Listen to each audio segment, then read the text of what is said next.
আপনারা কি ভালো আছেন নাকি ভালো নেই? তো আজকে আমি একটা জায়গায় গিয়েছিলাম, মামার বাড়িতে গিয়েছিলাম।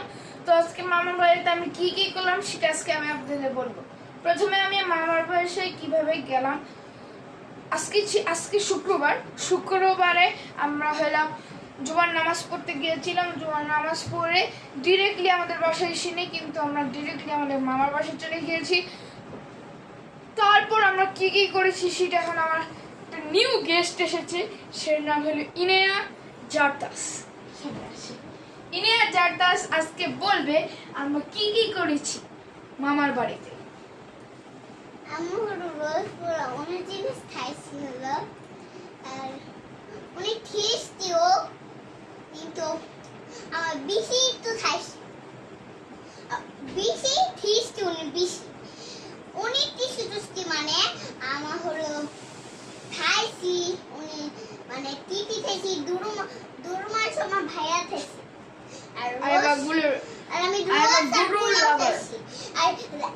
আর রাতে হলো আমি রোজ সাদা ভাত আর পোলাওটা এজেডে রাখছি, সাদা ভাতটা এজেডে রাখছি। ও আরেকটা খাবার খেয়েছি, সেটা শুটকি ভর্তা। আমার মামি আমাদের জন্য সবার জন্য শুটকি ভর্তা রান্না করেছিল, তো ওইটা খাইছি। কিন্তু আজ সেটা আমার ভাইয়া তো খায় না। বুঝছো?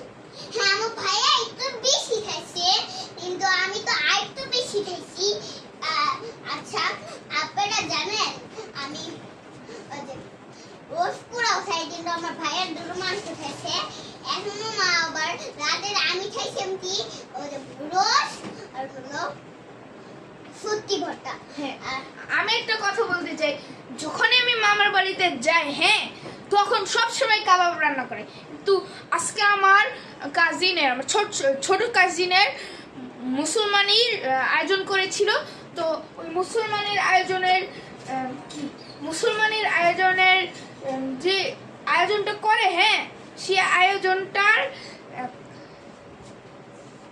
খাবারটা একটা মিসিং করছে। সবসময় কাবাব রান্না করে, কিন্তু সবসময় কাবাব রান্না করতো। হ্যাঁ, বললাম সবসময় কাবাব রান্না করতো, কিন্তু আজকে কাবাব রান্না করে নেই। তারপর পোলাও রান্না করছে, সবকিছু রান্না করছে, কিন্তু কাবাব রান্না করে না। তো এইটুকু না কথা বলো। আচ্ছা, ওই জিনিসটা আমার ভাইয়া বসতে উঠি না করতে যেমন গ্যাস আমার ভাইয়া খালি রস দিয়ে খাইছে, আর আমার অনেক বেশি টেস্ট। আর ঠেলে লাগে হলো আমার আইসে বুঝতে পারছে আচ্ছা, ও কিন্তু জানেন ও ভালো ড্রয়িং করতে পারে। হ্যাঁ, আমার ভাইয়া ড্রয়িং করতে পারে ভালো। তো আপনারা কি ড্রয়িং করতে পারেন ভালো? কমেন্টসে লিখে দিবেন। Bye bye.